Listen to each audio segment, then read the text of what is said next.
बंदी छोड़ सतगुरु रामपाल जी परमेश्वर जी की जय हो।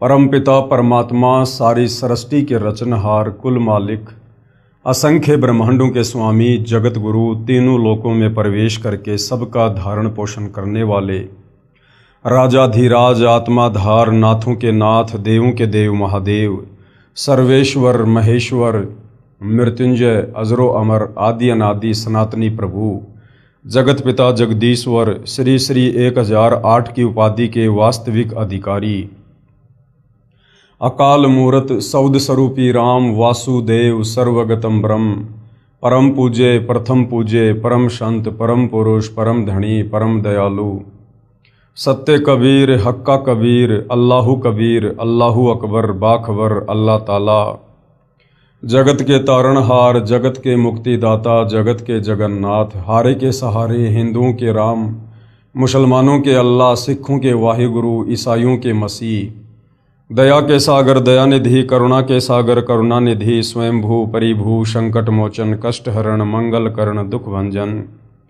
अविगत कबीर निर्विकार निर्विषम परमात्मा अलय अलेख सतगुरु आदि अनादि सतगुरु असली मर्यादा पुरुषोत्तम असली राम असली कृष्ण असली घनश्याम असली मुरारी राजाओं के राजा महाराजाओं के महाराजा शहंशाहों के शहंशाह सम्राटों के सम्राट भगवानों के भगवान अल्लाहों के अल्लाह प्रभुओं के प्रभु मसीहाओं के मसीह सच्चे वाहिगुरु बाबाओं के बाबा पीरों के पीर सेठों के सेठ जगत सेठ सावलसा सेठ सर्वगुण संपन्न अनंत कोटि कलाओं के स्वामी अनंत कोटि ब्रह्मांडों के नायक योगियों में महायोगी ध्यानियों में महाध्यानी सिद्धों में परम सिद्ध ज्ञानियों में तत्वज्ञानी ब्रह्मज्ञानी महाज्ञानी परम ज्ञानी सर्वश्रेष्ठ ज्ञानी विज्ञानी युवा कबीर समर्थ कबीर असमवात अमित ओजा सच्चे रहनुमा करीम अल्लाह सुभान अल्लाह दुनिया के अंतिम पैगंबर 8 सितंबर 1951 से गांव धनाना जिला सोनीपत हरियाणा भारतवर्ष की पावन भूमि पे प्रकट रियल कल की भगवान श्री नारायण साकार हरि श्री बाबा साहेब नूर अनंत परमात्मा सच्चे दरवेश सच्चे बाखबर संत श्रोमणी सतगुरु रामपाल जी परमेश्वर जी के चरण कमल में आप और हम सभी भाई बहनों का अनंत कोटि दंडवत प्रणाम। सत्साई भाई और बहनों, बहुत बड़ी दया बहुत बड़ी मेहर पूज्य गुरुदेव भगवान की परमेश्वर रामपाल जी की, जिनके शुभ आशीर्वाद से विशेष आशीर्वाद से उनके सत्संगों के संग्रह के ऊपर जो पवित्र आध्यात्मिक पुस्तक ज्ञान गंगा बन चुकी है, जिस ज्ञान गंगा पुस्तक को पढ़कर लाखों लोगों ने अपने जीवन की आध्यात्मिक दिशा को बदला है, उस पवित्र पुस्तक ज्ञान गंगा के ऊपर वीडियो बनाने की श्रृंखला जारी है। इसी श्रृंखला में आज हमारा ये 23वें नंबर का वीडियो है और प्रत्येक वीडियो में पूज्य गुरुदेव भगवान के आशीर्वाद से हमें अध्यात्म के बारे में, भक्ति मार्ग के विषय में, आत्मज्ञान और परमात्म ज्ञान के विषय में बहुत कुछ समझने को मिल रहा है। ये पवित्र पुस्तक ज्ञान गंगा सर्व धर्मों के पवित्र धर्मशास्त्रों के ज्ञान से प्रमाणित है, इसलिए इसके अमृत ज्ञान में सुई की नोक रखने जितनी कमी निकालना असंभव है, नामुमकिन है। तो भाई और बहनों, आप और हमें इस पवित्र पुस्तक को समझने के लिए सबसे पहले सृष्टि रचना का ज्ञान होना बहुत जरूरी है, क्योंकि सृष्टि रचना भक्ति मार्ग की मास्टर की है। एक बार नहीं, 2 बार नहीं, जब तक समझ में नहीं आती है आप 100 बार सृष्टि रचना को सुनिए। सृष्टि रचना नहीं समझ में आएगी, हम भक्ति मार्ग पर दृढ़ नहीं हो सकते। हम सब कुछ प्राप्त होने के बावजूद भी आत्मा का कल्याण नहीं करवा पाएंगे यदि हमें ये विश्वास नहीं हुआ कि जो अमृत ज्ञान सतगुरु रामपाल जी हमें सर्व धर्मों के पवित्र धर्मशास्त्रों का निष्कर्ष निकाल कर दे रहे हैं, बस वही परम सत्य है। बाकी सतयुग से वर्तमान समय तक सदियों से आप और हमें केवल शास्त्र विरुद्ध ज्ञान ही बताया गया था। हमें भगवान की परिभाषा का भी आज तक हमारे धर्म गुरुओं ने ज्ञान नहीं करवाया। भक्ति करने के लिए सबसे पहले भगवान के विषय में जानकारी होनी परम आवश्यक है। आज तक हमारा कोई भी धर्मगुरु हमें ये नहीं बता पाया कि आखिर परमात्मा कौन है, कैसा है, उनका नाम क्या है, वो रहता कहाँ है, वो मिलता कैसे है, उसकी भक्ति से लाभ कैसे मिलते हैं। आज तक हमें कोई आत्मज्ञान भी नहीं दे पाया, परमात्म ज्ञान तो बहुत दूर की बात है। तो अब परम पूज्य सतगुरु रामपाल जी ने हमें आत्मज्ञान भी करवाया कि मैं कौन हूँ, कहाँ से आया हूँ, क्यों जन्म रहा हूँ, क्यों मर रहा हूँ, क्यों मैं इन कर्म बंधनों में बंधा हुआ हूँ। मेरी आंखों के सामने अचानक से दुर्घटना हो जाती है, परिवार नष्ट हो जाते हैं, जिस परिवार की व्यवस्था में हम पूरा जीवन लगा देते हैं, फिर आखिर ऐसा क्यों। अगर भगवान है तो भगवान फिर ऐसा क्यों कर रहा है, और यदि भगवान होकर वो ऐसा कर रहा है तो फिर वो भगवान कैसे हुआ। भगवान तो परम सुखदायक होता है, भगवान तो सर्वभोग्य पदार्थ उपलब्ध करवाता है, भगवान तो किसी का बेटा नहीं मारता, किसी की बेटी नहीं मारता, किसी का एक्सीडेंट नहीं करवाता, भगवान किसी को भूखा नहीं मरने देता। फिर हम जिस भगवान की भक्ति कर रहे हैं, उस भगवान की भक्ति करते करते आप और हमारे ऊपर ये इतने सारे कष्ट संकट क्यों। तो भाई और बहनों, आज से पहले हमें कोई आत्मज्ञान भी नहीं करवा पाया, और सतगुरु रामपाल जी ने हमें परमात्म ज्ञान करवा दिया। और ना केवल ज्ञान, हमें उस परमात्मा के लोक सचखंड में जाने की कंप्लीट भक्ति विधि भी शास्त्र प्रमाणित करके दे दी है। अब यदि कमी रहेगी तो मानव समाज की रहेगी, अन्यथा सतगुरु रामपाल जी ने अध्यात्म का पूरा पिटारा खोल दिया है। तो सृष्टि रचना को भाई और बहनों, सतगुरु रामपाल जी के सत्संग सुनने से पहले या उनके द्वारा लिखित पवित्र पुस्तकों का अध्ययन करने से पूर्व आप जी ने सतगुरु रामपाल जी के द्वारा बताई गई, लिखी गई, सुनाई गई सृष्टि रचना को बहुत ही ध्यानपूर्वक सुनना है और समझना है। तो भाई और बहनों, इस पवित्र पुस्तक ज्ञान गंगा से हमने सृष्टि रचना को समझा। साथ में सतगुरु रामपाल जी ने यह भी प्रमाणित किया कि जो सृष्टि रचना आपको इस पवित्र पुस्तक ज्ञान गंगा में लिख कर दी गई है, उसे सर्वधर्मों के सर्वधर्म शास्त्रों से प्रमाणित भी किया गया है। हिंदुओं के चारों वेद पवित्र गीता जी, ईसाइयों की बाइबल, सिखों का गुरु ग्रंथ साहिब और मुसलमान भाइयों की कुरान शरीफ, कुरान मस्जिद इस सृष्टि रचना का ज्यों का त्यों समर्थन कर रही है। बताइए फिर शक और संदेह की गुंजाइश कहाँ रह जाएगी। तो आप धीरे धीरे अध्यात्म में आगे बढ़िए, सतगुरु रामपाल जी के सत्संग सुनते रहिए, और यदि आप थोड़ा रुचि लेकर धैर्य के साथ निष्पक्ष भाव से उनके तत्व ज्ञान को समझने का प्रयास करेंगे तो अवश्य आप जी सफल भी होंगे। तो भाई और बहनों, अब भक्ति मार्ग पर लगने से पहले हमें गुरु धारण करना अति आवश्यक है, क्योंकि गुरु के बिना ज्ञान नहीं हो सकता, वो चाहे अक्षर ज्ञान हो, वो चाहे आध्यात्मिक ज्ञान हो।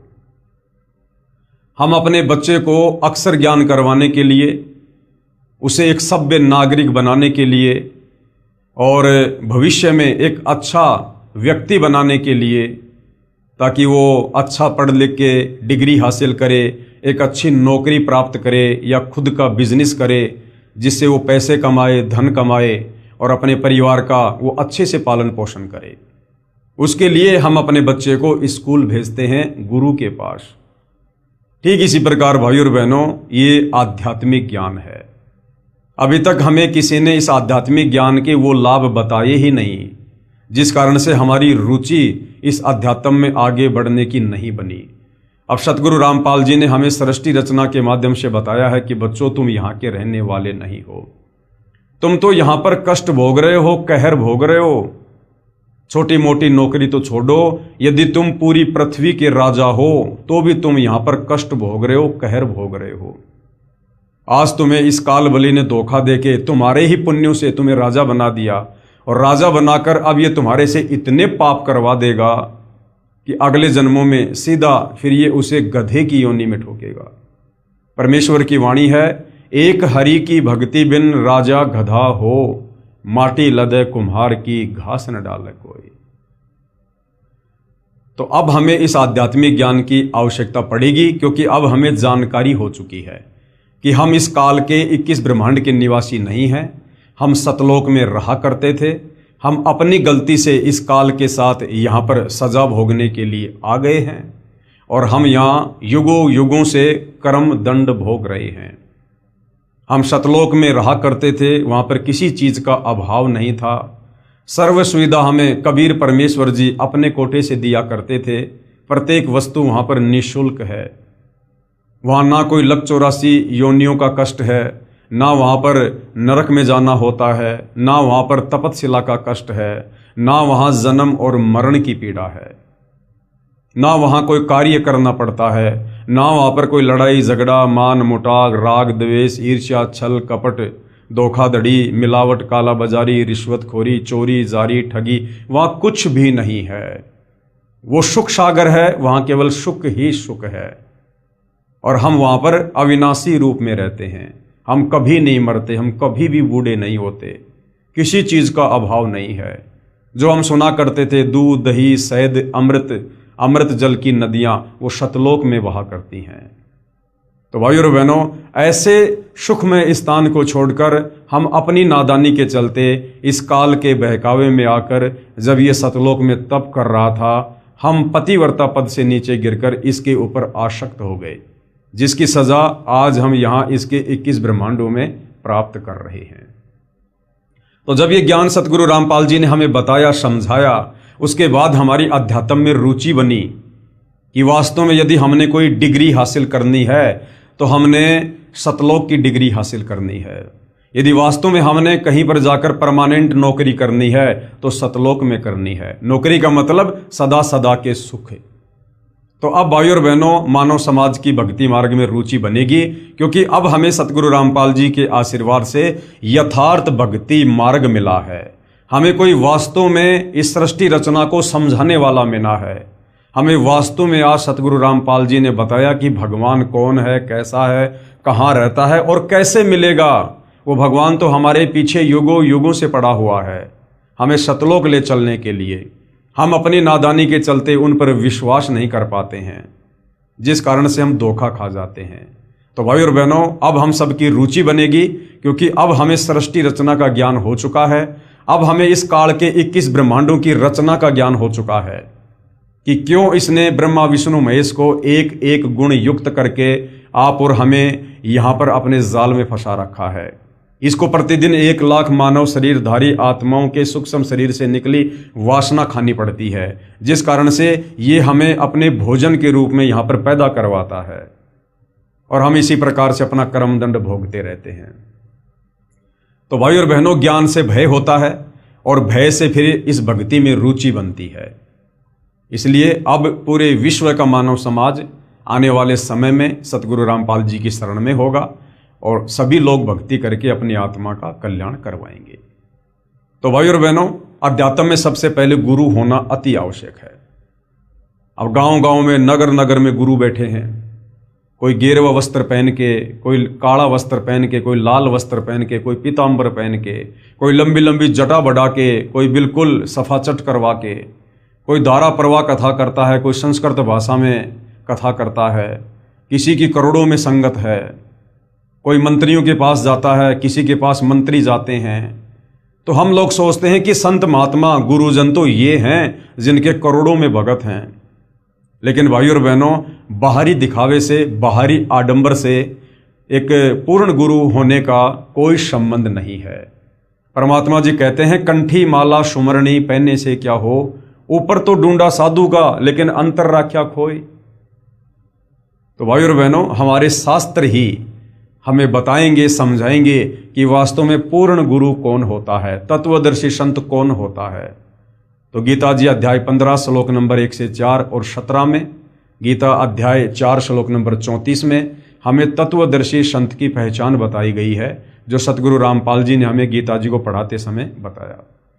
तो अब हमें तत्वदर्शी संत की पहचान हो चुकी है, इसलिए हम आपको सीधे सीधे तत्वदर्शी संत का एड्रेस बता रहे हैं, ताकि आपको भटकना ना पड़े, भ्रमना ना पड़े, ज़्यादा टेंशन ना लेनी पड़े।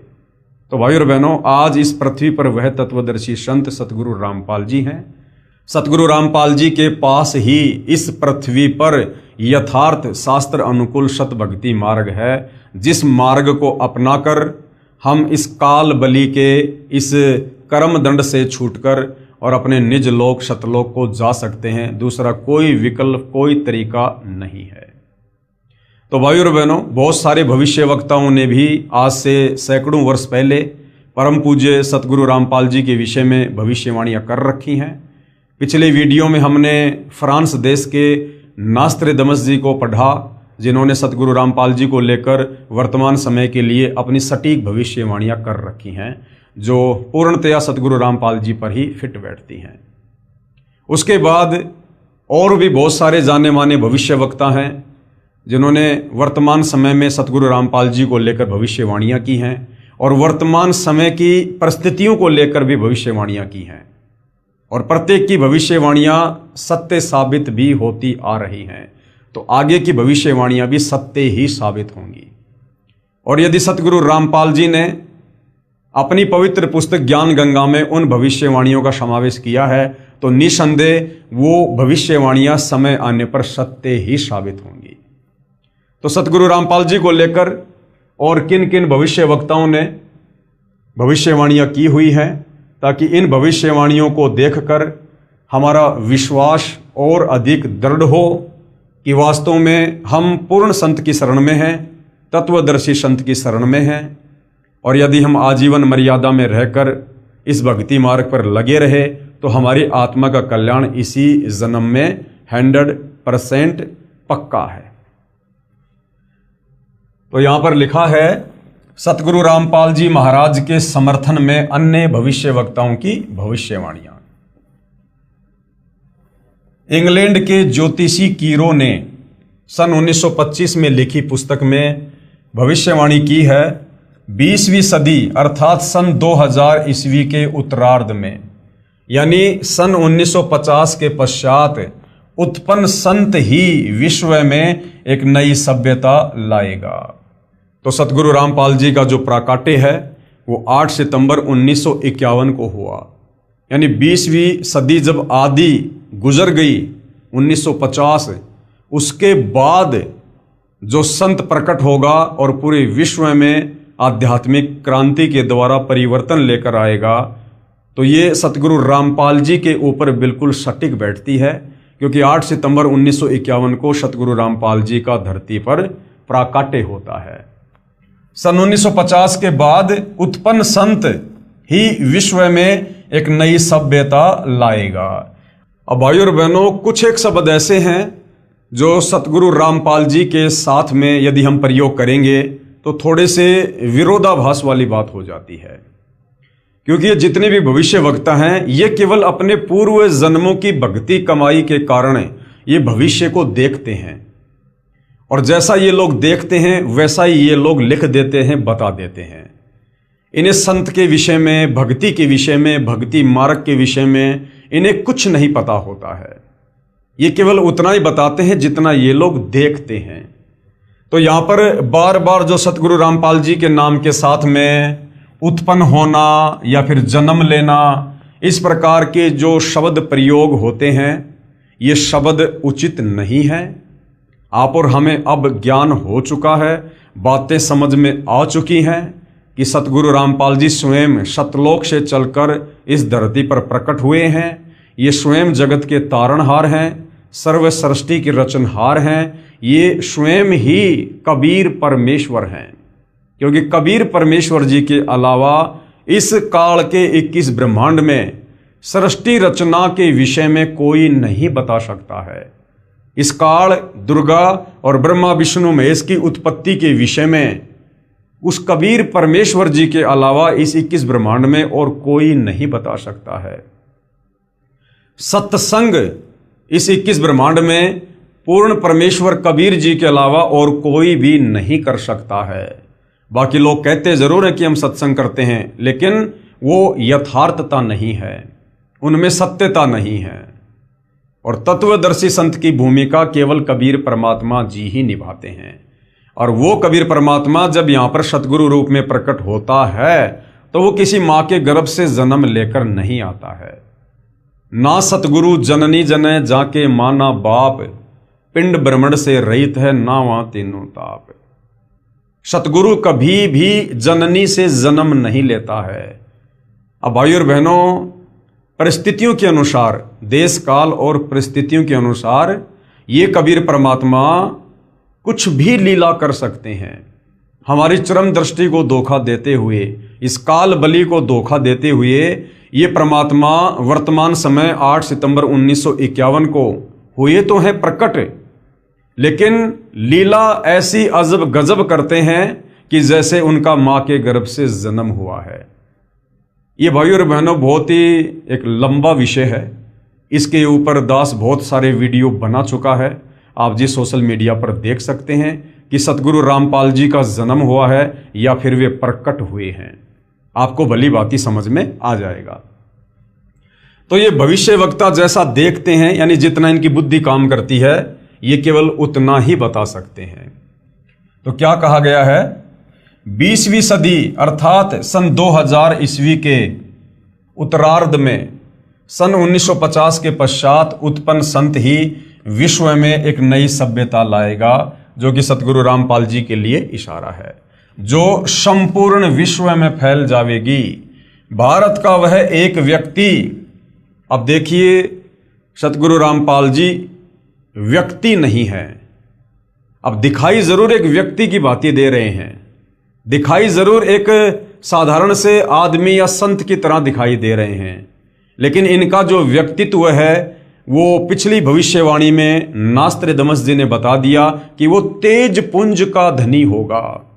उसका जो व्यक्तित्व है वो तेज पुंज का होगा।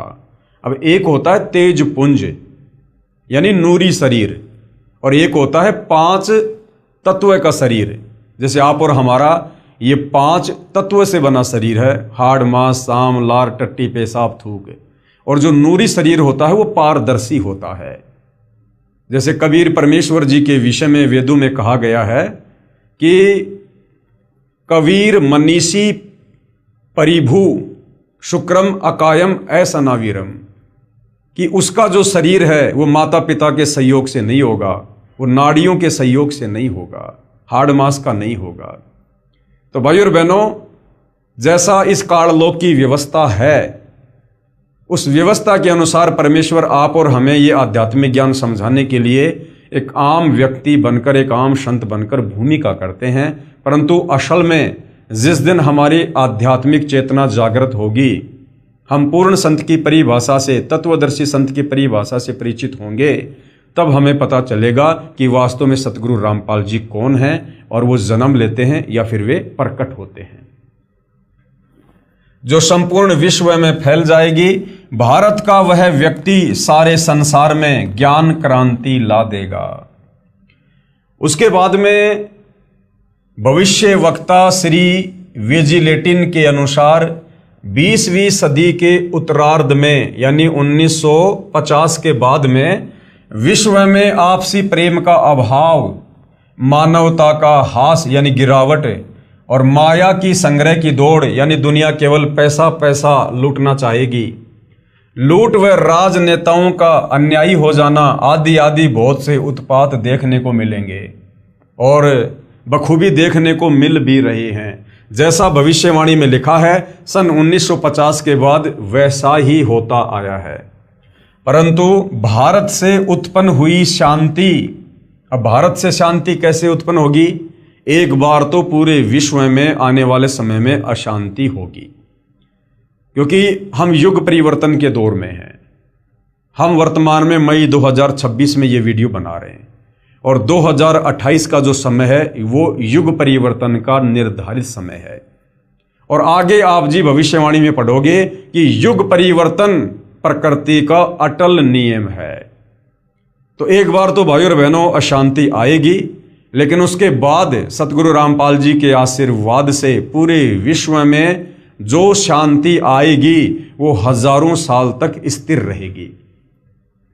परंतु भारत से उत्पन्न हुई शांति भ्रातृत्व भाव पर आधारित नई सभ्यता संसार में देश प्रांत और जाति की सीमाएं तोड़कर विश्व भर में अमन व चैन उत्पन्न कर देगी। यानी सतगुरु रामपाल जी के तत्व ज्ञान के प्रभाव से आने वाले समय में युग परिवर्तन के बाद जितनी अच्छी आत्माएं धरती पर बचेंगी वे सभी आत्माएं सतगुरु रामपाल जी की शरण में होंगी। और सतगुरु रामपाल जी का नारा है कि जीव हमारी जाति है, मानव धर्म हमारा, हिंदू मुस्लिम सिख ईसाई धर्म नहीं कोई न्यारा। केवल पूरी पृथ्वी पर एक आदि सनातन धर्म रह जाएगा। तो उसके बाद में आपसी भाईचारा, प्रेम भाव, शांति, ये जाति और धर्म की दीवारें ढहा दी जाएंगी। सबको अपनी औकात का, अपनी हैसियत का पता चल जाएगा कि हम तो जीव संज्ञा में हैं, चाहे देश का प्रधानमंत्री क्यों ना है। अगर कल को लकवा मार गया, 2 कोड़ी का जीव है। इस काल ने जबरदस्ती हमारे अंदर गुब्बारे की तरह हवा भरा के आसमान में छोड़ रखा है। अंदर से हम बिल्कुल खाली हैं, कुछ लेना देना नहीं है। आज प्रधानमंत्री हैं, भक्ति नहीं की, कल को गधा बना के छोड़ देगा। तो इस ज्ञान से लोगों को पता चलेगा कि हम क्यों माया की दौड़ में भाग रहे हैं। हमने सब कुछ यहीं छोड़ के चले जाना है। ना कोई लेके आया, ना कोई लेके जाएगा। नंगे आए थे, नंगे जाएंगे। तो हमें ये आध्यात्मिक ज्ञान से पता चलेगा कि हमने तो यहां पर मनुष्य जन्म प्राप्त करके, पूर्ण संत की खोज करके अपनी आत्मा का कल्याण करवाना चाहिए था, ताकि हम गधे कुत्ते सूअर बनने से बचें, नरक में जाकर पीड़ा भोगने से बचें, तपस्या के कष्ट से बचें, जन्म मरण और बुढ़ापे की पीड़ाओं से हम बचें। लेकिन आध्यात्मिक ज्ञान के अभाव से आप और हम यहाँ पर केवल धन जोड़ना, बड़ी बड़ी नौकरी प्राप्त करना, राजनीतिक ये पद प्राप्त करना, समाज में मान बढ़ाई, अहंकार और दिखावे में आकर बहुत बड़ा आदमी बनने की चाहत मन में रखना, हम केवल इन चीजों में उलझ कर रह गए काल प्रेरणा से। अब सतगुरु रामपाल जी ने हमें भक्ति मार्ग से जोड़कर, हमें आध्यात्मिक ज्ञान से परिचित करवाकर, आत्म और परमात्म ज्ञान से रूबरू करवाकर अब हमारी आंखें खोल दी हैं, जो आंखें हमारी इस काल ने बंद कर रखी थी। तो अब इस ज्ञान के प्रभाव से आने वाले समय में, वर्तमान में जो हाहाकार देश और दुनिया में मचा हुआ है, वो धीरे धीरे समाप्त होगा और एक लंबी शांति उत्पन्न होगी, विश्व भर में अमन व चैन उत्पन्न करेगी। उसके बाद में अमेरिका की महिला भविष्यवक्ता है जीन डिक्सन। इनके अनुसार 20वीं सदी के अंत से पहले, यानी सन 2001 से पहले विश्व में एक घोर हाहाकार तथा मानवता का संहार होगा। वैचारिक युद्ध के बाद आध्यात्मिकता पर आधारित एक नई सभ्यता संभवतः भारत के ग्रामीण परिवार के व्यक्ति के नेतृत्व में जमेगी और संसार से युद्ध को सदा सदा के लिए विदा कर देगी। यानी भारत का एक व्यक्ति, उन लोगों के अनुसार व्यक्ति, हमारे अनुसार परम पूज्य सतगुरु रामपाल जी, वे एक ग्रामीण परिवार से होंगे और उनके नेतृत्व में संसार से युद्ध को सदा सदा के लिए विदा कर दिया जाएगा। तो सन 2028 के बाद धीरे धीरे जो विश्व में फिर से शांति की स्थापना होनी शुरू होगी और जब सतगुरु रामपाल जी का ज्ञान सर्वत्र फैल जाएगा, सब उनके अनुयायी होंगे और पूरे विश्व की सत्ता, पूरे विश्व की बागडोर कुछ समय के लिए सतगुरु रामपाल जी के हाथों में होगी और वापस सतलोक जाने से पहले सतगुरु रामपाल जी पूरे विश्व में शांति और भाईचारे का माहौल पैदा करके जाएंगे। नंबर 4, अमेरिका के श्री एंडरसन के अनुसार 20वीं सदी के अंत से पहले या 21वीं सदी के प्रथम दशक में, यानी 2010 तक विश्व में असभ्यता का नंगा तांडव होगा। और हम देख भी रहे हैं भाई और बहनों, इस बीच भारत के एक देहात का एक धार्मिक व्यक्ति, यानी भारत के गांव में रहने वाला, इन लोगों के अनुसार व्यक्ति और हमारे अनुसार परम पूज्य सतगुरु रामपाल जी, एक मानव, एक भाषा और एक झंडा की रूपरेखा का संविधान बनाकर संसार को सदाचार, उदारता, मानवीय सेवा व प्यार का सबक देगा। एक मानव, यानी सबको पता चलेगा कि हमारा एक ही धर्म है, मानव धर्म। जीव हमारी जाति है, मानव धर्म हमारा, हिंदू मुस्लिम सिख ईसाई धर्म नहीं कोई न्यारा। एक आदि सनातन धर्म होगा, अर्थात सबका मानव धर्म होगा। तो सतगुरु रामपाल जी सबको एक सूत्र में जोड़कर जाएंगे। ये धर्म की दीवारों को ढहा दिया जाएगा और सब एक अच्छे मानव की भूमिका निभाएंगे। लोगों में मानवता होगी, इंसानियत होगी, सदाचारी होंगे। तो एक मानव यानी सबका एक मानव धर्म होगा।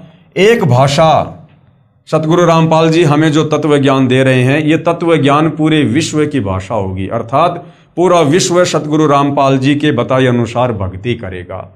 और एक झंडे का मतलब है पूरे विश्व में सतगुरु रामपाल जी का ही साम्राज्य होगा। यह है मसीहा। अब देखिए भाई और बहनों, ये जो भविष्य वक्ता होते हैं ये कभी तो कह रहे हैं कि व्यक्ति, फिर कह रहे हैं कि एक मसीहा। अब मसीहा में और व्यक्ति में रात और दिन का अंतर होता है। एक व्यक्ति कभी मसीहा नहीं हो सकता। मसीहा का मतलब है परमात्मा, भगवान, मालिक। यह है मसीहा सन 1999 तक विश्व में आगे आने वाले हजारे वर्षों के लिए धर्म व सुख शांति भर देगा। यानी सन 1994 से और सन 1999 तक सतगुरु रामपाल जी ने जो सत्संग किए हैं, करोथा के सत्संग हैं, जींद के सत्संग हैं, काठमंडी के सत्संग हैं, रोहतक वाले सत्संग हैं, यानी गांव गांव जाकर सतगुरु रामपाल जी ने आदरणीय गरीबदास जी के सदग्रंथ साहिब को आधार बनाकर जो सत्संग किए हैं, उन सत्संगों को सुनकर आने वाले समय में पूरा विश्व इस आध्यात्मिक ज्ञान से परिचित होगा। क्योंकि सतगुरु रामपाल जी ने शुरुआत में जो सत्संग किए हैं वो 5वें वेद, सूक्ष्म वेद को आधार बनाकर सत्संग किए हैं। यानी वास्तव में जिनको हम सत्संग कह सकते हैं, वास्तव में जो आत्मा की खुराक है, वो सन 1994 से लेकर सन 1999 तक सतगुरु रामपाल जी के द्वारा किए गए सत्संग हैं। उसके बाद में सन 1999 में सतलोक आश्रम करोथा की शुरुआत करके सतगुरु रामपाल जी ने 2014 तक केवल ज्यादातर हमें धर्मशास्त्रों से प्रमाणित करके इस ज्ञान को समझाया है। जैसे गीता जी को दिखाना, चारों वेदों को दिखाना, कुरान शरीफ को दिखाना, कुरान मस्जिद को दिखाना, तौरेत, जबूर, इंजिल को दिखाना, बाइबल को दिखाना, गुरु ग्रंथ साहिब को दिखाना, अन्य साधु संत महात्माओं के आधे अधूरे ज्ञान की पुस्तकों को दिखाना। तो सन 2000 से 2014 तक तो सतगुरु रामपाल जी ने आप और हमें समझाने के लिए कि जो ज्ञान उन्होंने सन 1994 से 1999 तक कहा है, 5वें वेद, सूक्ष्म वेद को आधार बनाकर, वो परम सत्य है। हमें उस पर विश्वास करवाने के लिए उन्होंने ये हमारे धर्मशास्त्र दिखाए कि भाई तुम्हें जो ज्ञान दिया जा रहा है ये ज्ञान तुम्हारे ही धर्म की पवित्र पुस्तकों से प्रमाणित है, तुम विश्वास करो।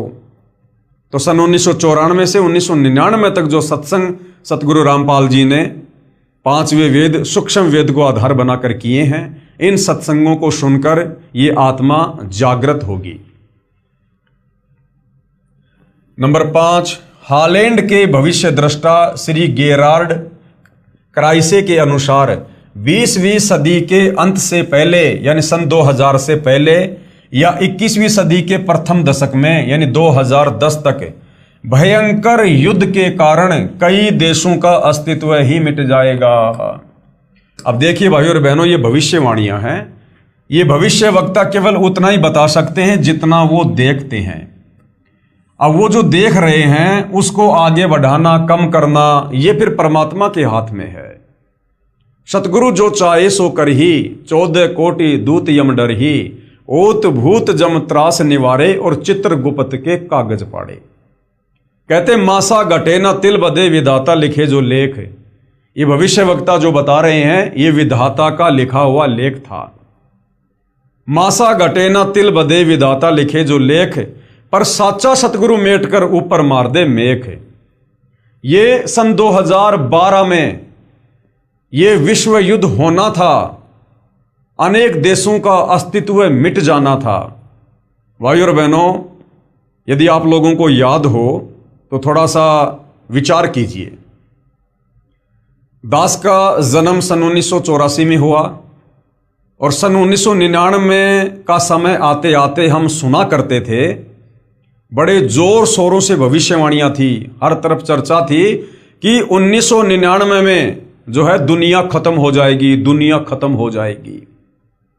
भाइयों और बहनों, 1999 में दुनिया खत्म होनी थी, क्योंकि 1999 में तीसरा विश्व युद्ध होना था। लेकिन धरती पर सतगुरु रामपाल जी के रूप में वो परम शक्ति भी प्रकट हो चुकी थी। और सन 1994 से सतगुरु रामपाल जी ने ये आध्यात्मिक ज्ञान आगे देना शुरू किया। और इतने कम समय में 1994 से लेकर 1999 तक इस ज्ञान को पूरे विश्व में नहीं फैलाया जा सकता था। इसलिए सतगुरु रामपाल जी ने उस समय को आगे बढ़ाया कि इस ज्ञान को और ज्यादा फैलाया जाए। आत्माएं इस ज्ञान को सुनकर समझकर तत्वदर्शी संत की शरण में आकर अपना बचाव करें, अपने परिवार का बचाव करें। इस समय को बढ़ाया गया सन 2012 तक।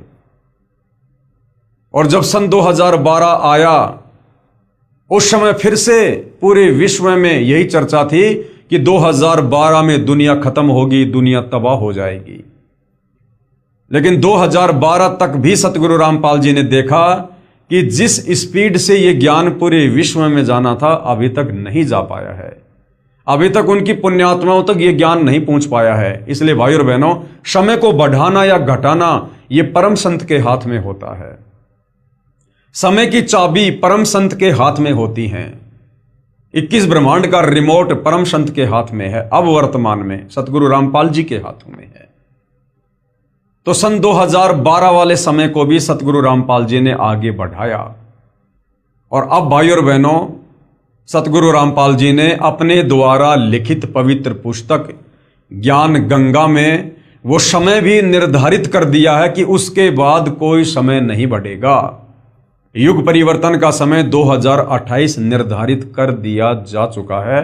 आप जी आगे नास्त्रदमस की भविष्यवाणी में अपनी आंखों से देखेंगे। तो अब भाई और बहनों, 2028 के बाद किसी को समय नहीं मिलेगा, कोई चांस नहीं मिलेगा। इसलिए आप लोगों तक ये ज्ञान पहुंचाने के लिए दिन रात सतगुरु रामपाल जी भी प्रयास कर रहे हैं और उनके आशीर्वाद से हमारे जैसे तुच्छ दास भी इस सेवा में लगे हुए हैं। तो हमारी प्रार्थना है भाई और बहनों कि आप जी परम संत सतगुरु रामपाल जी के सत्संग यूट्यूब पर सुनिए और उनके ज्ञान को सुनकर, क्योंकि समय बहुत कम है, ज्यादा नहीं है। कब और किस समय यहां पर क्या घटना घटित हो जाएगी अब कोई भरोसा नहीं है, क्योंकि हम मई 2026 में जी रहे हैं और 2028 युग परिवर्तन का निर्धारित समय है। यानी मात्र हमारे पास में मान के चलिए 16 महीने हैं। इसलिए आप जी अविलंब इस ज्ञान को सुनकर समझकर सतगुरु रामपाल जी के चरणों में नतमस्तक हो जाइए। तो यहां पर जो सन 2010 के आसपास में भयंकर युद्ध की जो बात की जा रही है कि जिसके चलते कई देशों का अस्तित्व ही मिट जाएगा, ये वास्तव में ऐसा ही होना था। परंतु भारत का एक महापुरुष संपूर्ण विश्व को मानवता के एक सूत्र में बांध देगा। वह हिंसा, फूट, दुराचार, कपट आदि संसार से सदा के लिए मिटा देगा। देखो भाई और बहनों, ये इस प्रकार के युद्ध क्यों होते हैं? ये इस प्रकार के बड़े बड़े युद्ध क्यों होते हैं? इतनी बड़े स्तर पर जनहानि और ये मानव हानि क्यों होती है? क्योंकि जब इस पृथ्वी पर पाप आवश्यकता से ज्यादा बढ़ जाता है, उस समय यहां पर इस प्रकार के कहर टूटते हैं, कष्ट आते हैं देश दुनिया पर। और जब जब ये युद्ध हुए हैं इस प्रकार के, जैसे त्रेता युग में राम रावण युद्ध हुआ, करोड़ों लोग मारे गए। द्वापर में महाभारत हुआ, 18 करोड़ लोग मारे गए। 56 करोड़ यादव आपस में कट कट के दुर्वासा ऋषि के श्राप के कारण मिट गए। क्यों हुआ? क्योंकि उस दौरान पृथ्वी पर पाप कर्म का दबाव ज्यादा हो गया था। तो भाई और बहनों, ये जो वर्तमान का समय है, इस समय इस पृथ्वी पर पाप कर्मों का दबाव बहुत ज्यादा है। और ये पाप कर्मों का दबाव वर्तमान में इतना ज्यादा हो गया था कि 1999 में भयंकर युद्ध होना था और कई देशों का अस्तित्व समाप्त हो जाना था। लेकिन कारण आपको बता दिया गया है कि सतगुरु रामपाल जी के आशीर्वाद से यह समय आगे बढ़ाया गया है। और भाई और बहनों, आगे समय क्यों बढ़ा है उसका भी एक रीजन होता है। जब यहां पाप कर्म बढ़ता है तो इस प्रकार की परिस्थितियां पैदा होती हैं, और जब यहां पर धर्म कर्म ज्यादा बढ़ जाता है, जब पुण्य ज्यादा बढ़ जाते हैं, तो पाप के ऊपर लगाम लग जाती है। तो सतगुरु रामपाल जी ने सन 1994 से जो सत भक्ति की शुरुआत हम आत्माओं से करवाई है, उसके बाद सतगुरु रामपाल जी ने हमें घर घर पर 5 यज्ञ करने के निर्देश दिए हैं। एक यज्ञ है ज्ञान की, दूजी यज्ञ है ध्यान, तीजी यज्ञ है हवन की, चौथी यज्ञ प्रणाम और 5वीं यज्ञ है धर्म भंडारे। तो ये 5 यज्ञ लगभग 20-25 वर्षों से, सन 1994 से सतगुरु रामपाल जी के भक्तों के द्वारा घर घर में किए जा रहे हैं। और ये यज्ञ इतनी जबरदस्त हैं कि इनका जो प्रतिफल है वो बहुत ही ज्यादा है। साथ में सतगुरु रामपाल जी ने हमें जो शत भक्ति मंत्र दिए हैं वो शास्त्रों से प्रमाणित हैं। उन थोड़े से मंत्रों के जाप से बहुत ज्यादा लाभ साधक को मिलता है और आसपास का जो वातावरण है वो भी शांतिमय बनता है। जिस प्रकार भाइयों और बहनों, मान लीजिए मेरे घर में हलवा बन रहा है, ठीक है, हलवा मेरे घर में बन रहा है तो हलवा तो मैं खाऊंगा, विशेष लाभ तो मैं ही प्राप्त करूंगा, परंतु महक पड़ोसी के घर में भी जाएगी और हलवे की महक बड़ी अच्छी होती है। हलवे की महक को लेकर पड़ोसी भी प्रसन्न होता है, आनंदित होता है। इसी प्रकार सतगुरु रामपाल जी ने जो शास्त्र अनुकूल शत भक्ति दी है, जो 5 यज्ञ वे अपने अनुयायियों से घर घर में करवा रहे हैं, उनके भगत जो शत भक्ति मंत्रों का जाप कर रहे हैं, जो इन देवताओं के बीज मंत्र हैं, मूल मंत्र हैं, परमेश्वर के मंत्र हैं, और सतगुरु रामपाल जी के मुख कमल से जो सत्संग गांव गांव नगर नगर घर घर में चल रहे हैं, परम संत के मुख से उच्चारित वाणी से ऑटोमेटिक शांतिमय माहौल पैदा होता है, क्योंकि ये आत्मा की खुराक है। और दूसरी बात भाइयों और बहनों, जब स्वयं सारी सृष्टि का मालिक, असंख्य ब्रह्मांडों का परमपिता परमात्मा जब इस धरती पर स्वयं प्रकट हो जाता है संत रूप में, सतगुरु रूप में, तो भाइयों और बहनों वो अनहोनी को होनी में और होनी को अनहोनी में भी बदल देता है। कहते हैं कि आग लगी आकाश में और झड़ झड़ पड़े अंगार। आग लगने का मतलब है पाप कर्म जब बहुत ज्यादा बढ़ जाते हैं तो झड़ झड़ पड़े अंगार, यानी जीवों के ऊपर फिर परेशानी आती है, कष्ट आते हैं, ये कर्म दंड के कारण हाहाकार मच जाता है। तो कहते हैं आग लगी आकाश में झड़ झड़ पड़े अंगार, और भाई संत ना होता धरती पर तो जल मरता संसार। तो भाई और बहनों, समझदार को संकेत ही काफी है। ये जो भी थोड़ी बहुत शांति आप जी वर्तमान में देख रहे हैं, ये सतगुरु रामपाल जी के पावन चरण कमल भारत देश की धरती पर प्रकट हैं, और साथ में उनके भक्तों के द्वारा जो शत भक्ति मर्यादा में रहकर की जा रही है, घर घर में जो हवन यज्ञ हो रहा है, 5 यज्ञ हो रही हैं, सतगुरु रामपाल जी की वाणियां चल रही हैं, इससे भाई और बहनों ये 2028 तक ये माहौल थोड़ा शांतिमय है। लेकिन पूरा विश्व इस भक्ति को इतनी आसानी से स्वीकार नहीं करेगा। इसलिए भाई और बहनों 2028 तक अशांति होना भी जरूरी है। जो लोग इस भक्ति को स्वीकार नहीं करेंगे, धर्म कर्म नहीं करेंगे, वो लोग इस संसार को छोड़कर जाएंगे। अर्थात यहां पर बहुत ही कम जनसंख्या शेष रह जाएगी। आप जी भविष्य मालिका में भी देखते हैं किस प्रकार से भविष्यवाणियां की हुई हैं कि पूरे विश्व की जनसंख्या मात्र 64 करोड़ रह जाएगी, जो वर्तमान में लगभग 800 करोड़ के आसपास है। तो विचार कीजिए भाई और बहनों किस स्तर पर जनहानि होगी। अब भाई और बहनों हम ये भी नहीं कह सकते कि मात्र 64 करोड़ ही बचेंगे, क्योंकि परमात्मा स्वयं धरती पर सतगुरु रामपाल जी के रूप में प्रकट हैं, और ये परमात्मा कुछ भी कर सकता है। ये तिल की ओट में पहाड़ को भी छुपा सकता है। तो भाई और बहनों, जिन्होंने अपना बचाव करना है, अपने परिवार का बचाव करना है, और विशेष तौर पर भाई और बहनों अपनी आत्मा का कल्याण करवाना है, तो समय रहते सतगुरु रामपाल जी के सत्संगों को सुनकर समझकर उनकी शरण में जरूर आना चाहिए। परंतु भारत का एक महापुरुष संपूर्ण विश्व को मानवता के एक सूत्र में बांध देगा। वह हिंसा, फूट, दुराचार, कपट आदि संसार से सदा के लिए मिटा देगा। अमेरिका के भविष्यवक्ता श्री चार्ल्स क्लार्क के अनुसार 20वीं सदी के अंत से पहले, यानी सन 2000 से पहले, एक देश विज्ञान की उन्नति में सब देशों को पछाड़ देगा, यानी अमेरिका। परंतु भारत की जो प्रतिष्ठा है विशेषकर इसके धर्म और दर्शन से होगी। लेकिन भारत देश की जो पहचान होगी वो विज्ञान से नहीं होगी, अध्यात्म से होगी, भक्ति मार्ग से होगी, और वो आने वाले समय में 2028 के बाद होगी, जिससे पूरा विश्व अपना लेगा। ये धार्मिक क्रांति 21वीं सदी के प्रथम दशक में संपूर्ण विश्व को प्रभावित करेगी और मानव को आध्यात्मिकता पर विवश कर देगी। यानी सन 2010-12 तक सतगुरु रामपाल जी ने सर्व धर्मों के धर्मशास्त्र दिखाकर अपने सत आध्यात्मिक ज्ञान को आप और हमारे सामने प्रमाणित करके रख दिया है, छोड़ दिया है। CD, DVD, memory card, YouTube पर आपको सत्संग मिल जाएंगे।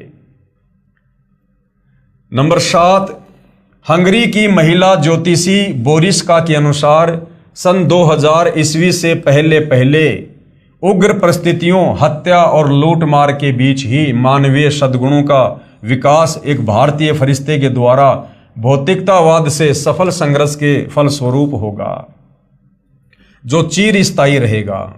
इस आध्यात्मिक व्यक्ति के बड़ी संख्या में छोटे छोटे लोग ही अनुयायी बनकर भौतिकतावाद को आध्यात्मिकता में बदल देंगे।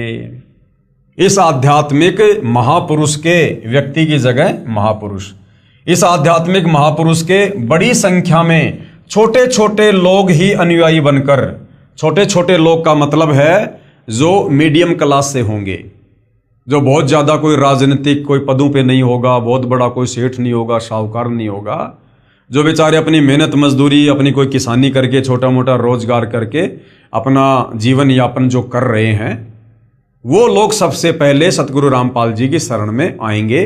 उन लोगों को यहाँ पर छोटे छोटे लोग कहा गया है। तो वो क्या करेंगे? भौतिकतावाद को त्याग कर आध्यात्मिकता में वो सबसे पहले अपने आप को ढालेंगे। जैसे वर्तमान में ये दुनिया भौतिकतावाद के पीछे दौड़ रही है, विकास कर लो, विकास कर लो, बड़ी बड़ी बिल्डिंगें खड़े करना, लोगों ने सोच लिया कि यही विकास होता है। लंबी लंबी सड़कें बना बना के छोड़ देना, लोगों ने सोच लिया बस इसी का नाम विकास है। अरे भैया, कल को 2 साल अगर बरसात नहीं हुई, ये दुनिया खाने के दाने के लिए तरसेगी, वो बिल्डिंगें नहीं देंगी, वो परमाणु बम नहीं देंगे, ये लंबी लंबी रोडें हमें खाने को नहीं देंगी। असल में विकास करना चाहिए था इंसान को अपनी इंसानियत का, अपनी मानवता का, और हम विकास समझ रहे हैं इस विज्ञान के माध्यम से जो आविष्कार कर लिए, भौतिक सुख सुविधा के साधन बना लिए, हम इनको विकास की संज्ञा दे रहे हैं। लेकिन कब तक? जब तक हमें आध्यात्मिक ज्ञान नहीं होगा।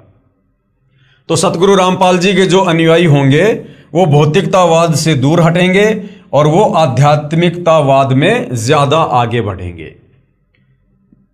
नंबर 8, फ्रांस के डॉक्टर जूल वर्न के अनुसार सन 1990 के बाद यूरोपीय देश भारत की धार्मिक सभ्यता की ओर तेजी से झुकेंगे, क्योंकि यूरोपीय देश भाई और बहनों विज्ञान के बलबूते पर विकास कर करके थक चुके हैं। उन्होंने विकास के नाम पर दुनिया के विनाश का सामान तैयार किया है।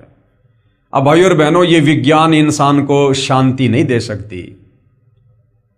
अरे चाहे यूरोप का हो, चाहे इंग्लैंड का हो, चाहे अमेरिका का हो, आत्मा तो सब परमात्मा की है और आत्मा को चाहिए परमात्मा। जब तक परमात्मा नहीं मिलेगा, सत भक्ति नहीं मिलेगी जो कि आत्मा की खुराक है, तब तक ये आत्मा चैन से बैठ नहीं सकती। चाहे कितनी ही विज्ञान से उन्नति कर लो, साल 2 साल 10 साल तो तुम खुशी महसूस कर सकते हो, लेकिन वो बेचैनी खत्म नहीं होगी जब तक हमें परमात्मा नहीं मिलेगा, सत भक्ति नहीं मिलेगी। तो अब क्या होगा? वो लोग भौतिकतावाद से भी थक चुके हैं, उब चुके हैं। बड़ा बड़ा के विज्ञान, बड़ा बड़ा के ये इंस्ट्रूमेंट, इंटरनेट, सैटेलाइट, ये हवाई जहाज, बड़ी बड़ी कार, बड़ी बड़ी कोठियां, वो लोग थक चुके हैं, परेशान हो चुके हैं, मेंटल होने की स्थिति में है। उनको सुख नहीं है, शांति नहीं है, चैन नहीं है उनको। उनकी संस्कृति समाप्त हो चुकी है, उनके संस्कार खत्म हो चुके हैं। तो अब क्या होगा? अब वो धीरे धीरे भारत देश की ओर बढ़ेंगे और अध्यात्म को अपनाएंगे। सन 2000 तक विश्व की आबादी 640 करोड़ के आसपास होगी। यानी भविष्यवक्ताओं ने पहले ही भविष्यवाणियां कर रखी हैं। भारत से उठी ज्ञान की धार्मिक क्रांति नास्तिकता का नाश करके आंधी तूफान की तरह संपूर्ण विश्व को ढक लेंगी। यानी सतगुरु रामपाल जी का आध्यात्मिक ज्ञान, तत्व ज्ञान धीरे धीरे 2028 के बाद पूरे विश्व में फैल जाएगा। उस भारतीय महान आध्यात्मिक महापुरुष के अनुयायी देखते देखते एक संस्था के रूप में आत्म शक्ति से संपूर्ण विश्व पर प्रभाव जमा लेंगे। अर्थात सतगुरु रामपाल जी के ज्ञान का घर घर में प्रचार करके सब तक ये सूचना पहुंचा देंगे कि भाई परमात्मा धरती पर है, अपनी आत्मा का कल्याण करवा लो, वरना 4 दिन का जीवन है, जिस दिन गुब्बारा फूटेगा फिर कुछ भी लेना देना नहीं है।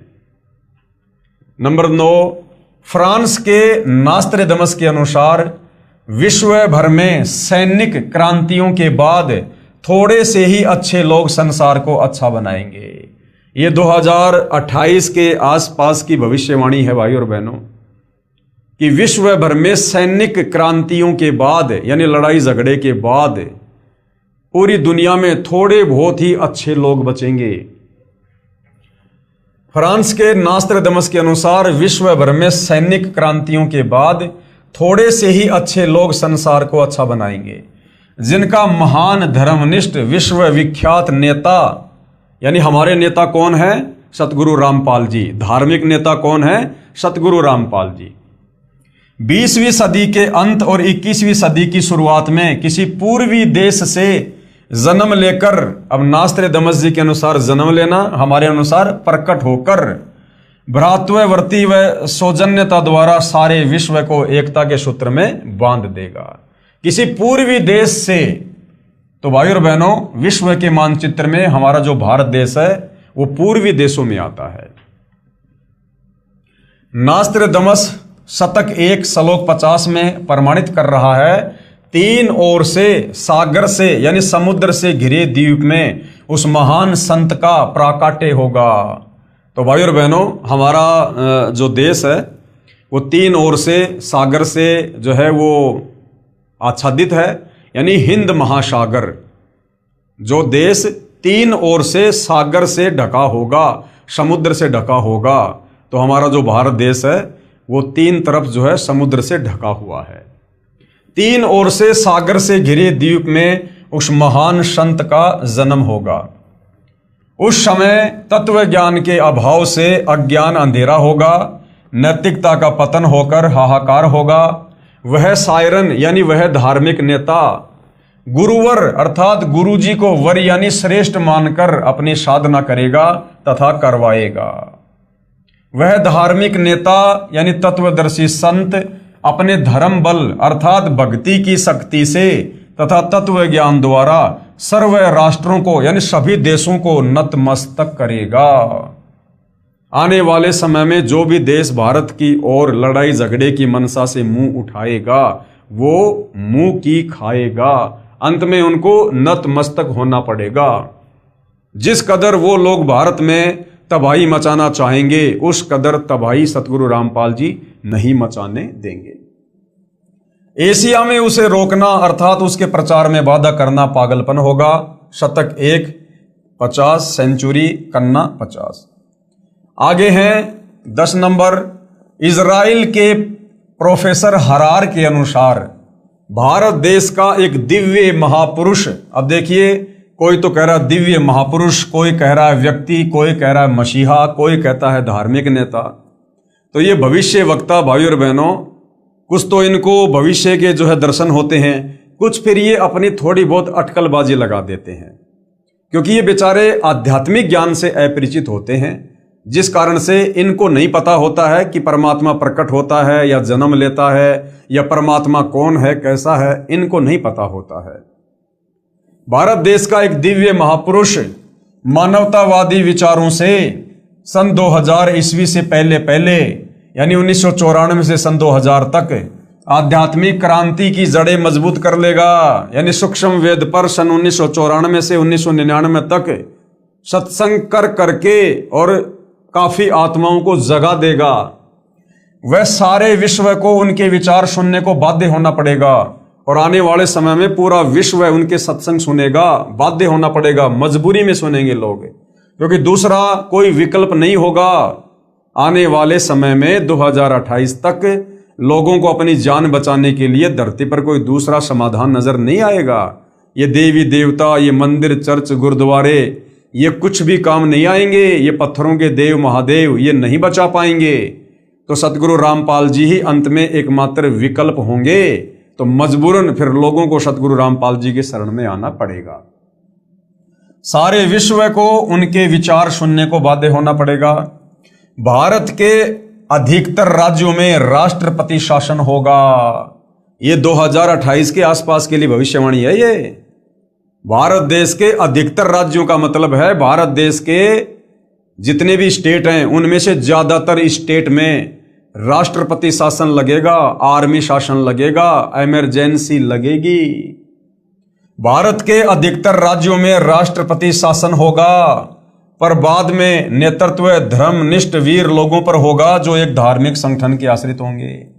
और ये भारत देश के जो राजनेता हैं, मंत्री, प्रधानमंत्री, राष्ट्रपति, ये हाथ खड़े कर देंगे आने वाले समय में। और उसके बाद सतगुरु रामपाल जी के भक्तों के हाथों में भारत देश की कमान होगी। और जैसा सतगुरु रामपाल जी कहेंगे उसके बाद वैसा ही वो भगत करेंगे, जिससे फिर पूरे विश्व में धीरे धीरे धीरे धीरे शांति की स्थापना होगी।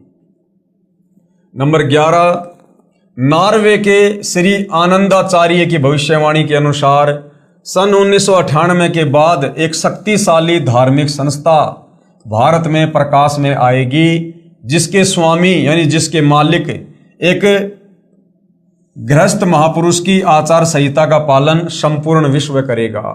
धीरे धीरे भारत औद्योगिक, धार्मिक और आर्थिक दृष्टि से विश्व का नेतृत्व करेगा और उसका विज्ञान यानी आध्यात्मिक तत्व ज्ञान ही पूरे विश्व को मान्य होगा।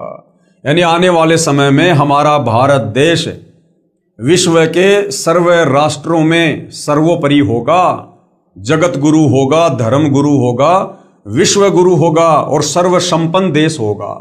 केवल सतगुरु रामपाल जी के प्रयास से, इस भक्ति के चलते उपरोक्त भविष्यवाणियों के अनुसार ही आज विश्व में घटनाएं घट रही हैं। युग परिवर्तन प्रकृति का अटल सिद्धांत है। ध्यान से पढ़ लो भाई और बहनों। जो युग परिवर्तन जिसका निर्धारित समय सतगुरु रामपाल जी ने इसी पुस्तक में आगे सन 1905 से लेकर 1928 तक अन्य भविष्य वक्ताओं से रखवा दिया है। तो यहां पर क्या कहा जा रहा है कि वो युग परिवर्तन प्रकृति का अटल सिद्धांत है। यानी ये युग परिवर्तन वर्तमान में भी होके रहेगा। और जब जब युग परिवर्तन होता है भयंकर त्राहिमाम होता है। वैदिक दर्शन के अनुसार 4 युगों सतयुग, त्रेतायुग, द्वापर और कलयुग की व्यवस्था है। जब पृथ्वी पर पापियों का एक छत्र साम्राज्य हो जाता है, आज हो गया भाई और बहनों, आज इन राजनेताओं का और इन पूंजीपतियों का एक छत्र साम्राज्य है। गरीब आदमी की कोई वैल्यू नहीं है, ना उसकी इज्जत सुरक्षित है, ना उसका धन सुरक्षित है, ना उसका धंधा सुरक्षित है। तो भाई और बहनों, अब वो समय आ गया है, धरती पर अधर्म और पाप बढ़ चुका है और थोड़ी बहुत शांति जो आप महसूस कर रहे हो ये सतगुरु रामपाल जी के पावन चरण कमलों के द्वारा है, वरना अब तक तो यहां पर महाविनाश हो जाना था।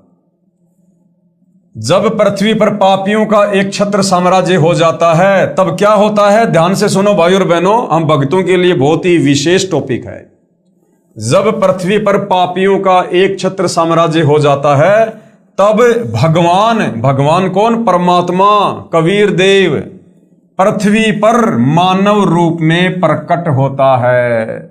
सतलोक से किसी को भेजता नहीं है, वो परमात्मा स्वयं धरती पर मानव रूप में प्रकट होता है।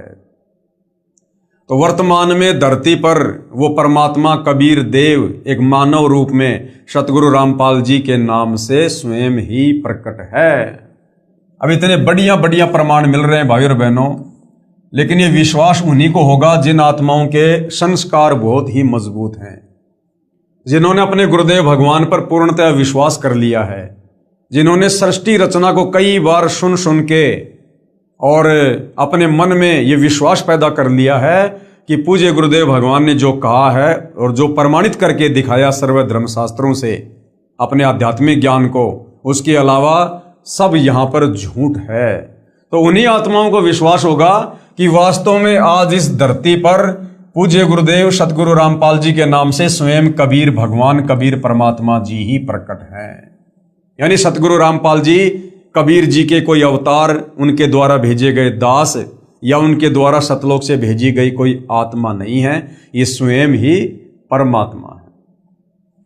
मानवता के इस पूर्ण विकास का काम अनादिकाल से भारत ही करता आया है।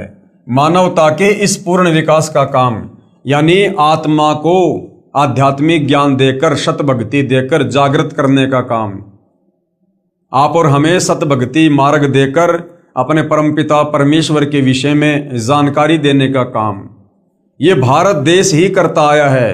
क्योंकि गुरुदेव भगवान बार बार कहते हैं कि बच्चों, ये जो भारत देश है ये अध्यात्म की यूनिवर्सिटी है। परमात्मा यहीं से अपने मार्ग की हर युग में शुरुआत करते हैं। मानवता के इस पूर्ण विकास का काम अनादिकाल से भारत ही करता आया है। इसी पुण्य भूमि पर अवतारों का अवतरण अनादिकाल से होता आ रहा है। लेकिन कैसी विडंबना है कि ऋषि मुनियों, महापुरुषों व अवतारों के जीवन काल में उस समय के शासन व्यवस्था व जनता ने उनकी दिव्य बातों व आदर्शों पर ध्यान नहीं दिया और उनके अंतर ध्यान होने पर यानी उनके जाने पर दुगने उत्साह से उनकी पूजा शुरू करके पूजने लग जाते हैं। यानी कोई भी महापुरुष जब इस धरती पर प्रकट होता है हम आत्माओं के भले के लिए, हमारे उपकार के लिए, तो उस समय जो वर्तमान समय की शासन व्यवस्था होती है यानी उस समय के जो राजा होते हैं और उस समय की जो जनता होती है, उस समय तो उन महापुरुषों के साथ में वाद विवाद करेगी, लड़ाई झगड़ा करेगी कि तेरे को किसने भगवान बना दिया, भगवान तो निराकार है, तो हमारे जैसा इंसान है, माँ के गर्भ से जन्म लेके आया है। उनकी बातों पर कोई विशेष ध्यान नहीं देता है। जैसे आज से पहले 4 युगों में कबीर परमात्मा जी सतलोक से चलकर इस धरती का उद्धार करने के लिए, हमें आध्यात्मिक सुख और लाभ देने के लिए आए। सतयुग में सत सुकृत ऋषि के नाम से आए। मनु ने उनका नाम ही वामदेव रख दिया कि तू तो वेदों के उल्टा ज्ञान दे रहा है। उनकी बातों पर लोगों ने यकीन नहीं किया, विश्वास नहीं किया, वाद विवाद किया। उसके बाद त्रेता युग में कबीर परमात्मा मुनिंद्र नाम से आए, द्वापर में करुणामय ऋषि के नाम से आए और कलयुग में 650 साल पहले अपने ओरिजिनल नाम कबीर देव के नाम से आए, जिनको हम कबीर जी कहते हैं, कबीर साहिब कहते हैं। तो चारों युगों में किसी ने भी विशेष तौर पर कबीर परमेश्वर की बातों पर गौर नहीं किया और आत्म कल्याण से वंचित रहे और उनके जाने के बाद आज उनकी महिमा कर रहे हैं। त्रेता युग में रामचंद्र जी आए, जैसा भी ज्ञान ध्यान समाधान लेकर आए थे, लोगों ने वो भी फायदा नहीं उठाया, उनके साथ में लड़ाई झगड़ा करने में लगे रहे, उनकी निंदा चुगली करने में लगे हुए। द्वापर में श्री कृष्ण जी आए, जैसा ज्ञान ध्यान समाधान लेकर आए थे, लोग उसका भी फायदा नहीं उठा पाए, उनके साथ लड़ाई झगड़े में लगे रहे, मार पिटाई में लगे रहे। कभी कंस आ रहा है, कभी पूतना, कभी केसी, कभी चानोर, कभी काल्यावन, कभी शिशुपाल, ठंडा पानी नहीं पीने दिया। अंत में मृत्यु भी उनकी पैर में जहरीला तीर लगने से हुई। श्री रामचंद्र जी ने अंत में सरयू नदी में छलांग मार के आत्महत्या की, जिसको लोग जल समाधि कहते हैं। और आज उनके चले जाने के बाद दुगने जोश से उनके मंदिर बना बना के, धाम बना बना के, तीर्थ बना बना के आज हम उनकी पूजा शुरू कर रहे हैं। भैया अब क्या मिलेगा? अब क्या मिलेगा? अरे भैया, पत्थर की गाय या भैंस कभी दूध दे सकती है क्या? डॉक्टर जब तक जिंदा है, जीवित है, तब तक उसके पास जाओ, अपनी समस्या लेकर जाओ, तुम्हारी नब्ज देखेगा, तुम्हें रोग की दवा देगा, तुम स्वस्थ होगे। अब डॉक्टर के मरने के बाद उसकी पत्थर की मूर्ति बनाओ, चाहे उसका मंदिर बनाओ, और जाकर कितना रो दो, वो पत्थर की मूर्ति कोई राहत, कोई लाभ नहीं दे सकती है। तो हमें समझाया जा रहा है कि जो गलतियां हम युगों युगों से करते आ रहे हैं, कम से कम इस समय तो उस गलती को ना दोहराओ, इतिहास से शिक्षा लो और वर्तमान में महापुरुष को पहचानो, उनके साथ वाद विवाद मत करो, लड़ाई झगड़ा मत करो, व्यर्थ की दुनिया की बातों में आकर निंदा चुगली मत करो, पाप के भागी मत बनो। पहले से ही हम घोर पापों से लदे हुए हैं, क्योंकि ये कलयुग है। हमारे पुण्य 3 युगों में समाप्त हो चुके हैं। अब हर किसी की गाड़ी में केवल पाप कर्म लदे हुए हैं। ऊपर से संतों का अनादर करके, निंदा करके और ज्यादा पाप कर्मों की हम गठरी बांध रहे हैं। तो ऐसा करने से मां दुखी हो जाएंगे। इसलिए समझाया जा रहा है कि जो गलतियां आज से पहले हुई हैं, अब वो गलतियां ना दोहराओ और सतगुरु रामपाल जी के सत्संग निष्पक्ष भाव से धैर्य के साथ सुनो।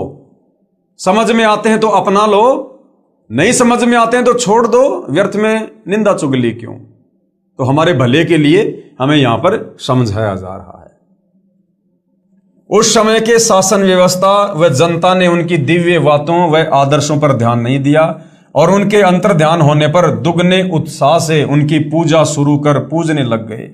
ये भी एक विडंबना कि हम जीवंत और समय रहते उनकी नहीं मानते, अपितु उनका विरोध व अपमान ही करते रहे। कुछ स्वार्थी तत्व जनता को भ्रमित करके परम संत को बदनाम करके बाधक बनते हैं। भाई तत्वदर्शी संत क्या करेगा कि वो बिजनेस तो करता नहीं है, लोगों को कोई काम धंधा करने की ऐसी कोई टेक्निक तो बताता नहीं है। परम संत यहाँ पर आध्यात्मिक ज्ञान देते हैं जो हमारे धर्मशास्त्रों में होता है, लेकिन हमारे तत्व ज्ञानहीन नादान धर्म गुरु तत्व ज्ञान के अभाव में हमें भक्ति और भगवान के विषय में नहीं बता पाते हैं और एक प्रकार से वो धर्म को धार्मिक धंधे के रूप में सेट कर चुके होते हैं।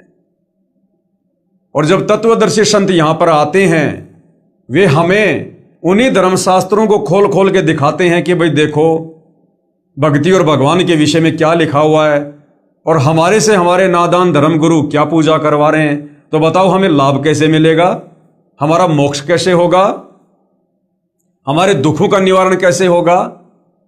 और जब जनता उस तत्वदर्शी संत की बातों पर ध्यान देती है और उसके बताए अनुसार सत साधना करती है तो वो अद्वितीय लाभ प्राप्त करने लग जाती है, जिसके चलते उन नकली संतों को चिंता होने लग जाती है कि यदि सारे लोग उस तरफ चले गए तो फिर हमारा धंधा कैसे चलेगा, हमारे बच्चे कैसे पढ़ेंगे।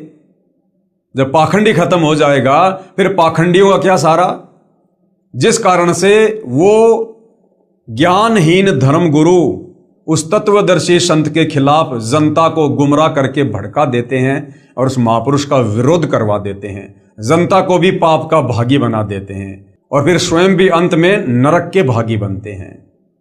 तो हमें इतिहास पहले बताया जा रहा है ताकि वर्तमान में हम वो गलतियां करने से बचें, अपितु उनका विरोध व अपमान ही करते रहे। कुछ स्वार्थी तत्व जनता को भ्रमित करके परम संत को बदनाम करके बाधक बनते हैं। यह उक्ति हर युग में चरितार्थ होती आई है और आज भी हो रही है।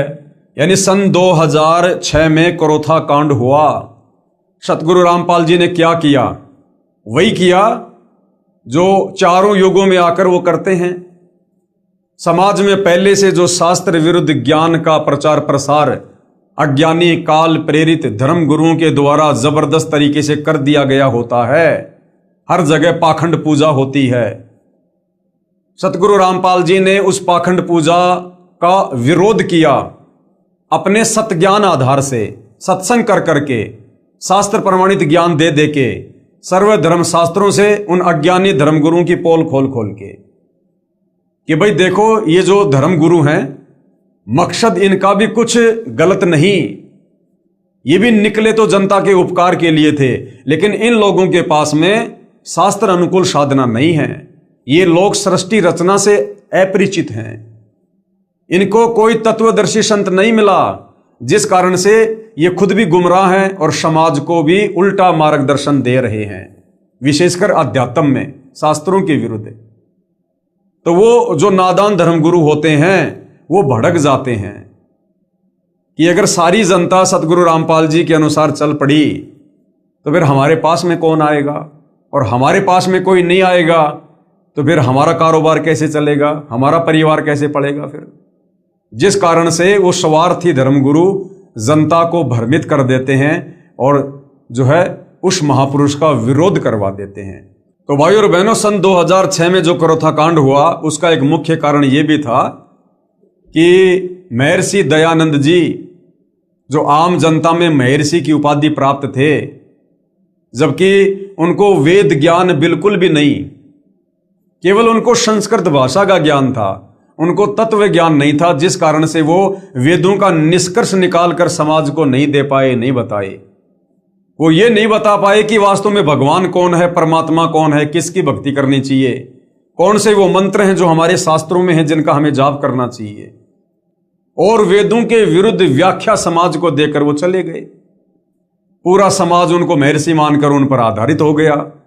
अब सतगुरु रामपाल जी ने आकर जब उनके वेद ज्ञान को अपने उस अमर तत्व ज्ञान से कंपेयर करके समाचार पत्रों के माध्यम से, टीवी चैनलों के माध्यम से दिखाया कि भाई देखो, महर्षि दयानंद जी अपनी सत्यार्थ प्रकाश पुस्तक में जो कहा करते थे कि ये पुस्तक वेदों के अकॉर्डिंग है, इस पुस्तक में जो भी लिखा है वेदों के अनुसार लिखा है, तो सतगुरु रामपाल जी ने चारों वेदों को भी सामने कर दिया और सत्यार्थ प्रकाश को भी जो है जनता के सामने कर दिया कि देख लो भाई, इस सत्यार्थ प्रकाश में लिखा गया ज्ञान वेदों के अनुसार तो 1% भी नहीं है, 1% भी। तो लोग रह रहकर सतगुरु रामपाल जी की शरण में आने लगे और शतभक्ति करने के चलते अद्वितीय आध्यात्मिक लाभ प्राप्त करने लगे, जिस कारण से आर्य समाज के जो चंद जो धर्म गुरु हैं, अब उनकी रोजी रोटी पे समस्या आ गई। उन्होंने जनता को सतगुरु रामपाल जी के विपरीत भड़काना शुरू कर दिया, जिस कारण से करोथा कांड हुआ। उसके बाद सन 2014 में बरवाला कांड हो गया। उसकी भी राम कहानी कुछ ऐसी मिलती जुलती है। आप मेरे बाकी वीडियो देख सकते हैं, आपको भली भांति समझ में आ जाएगा।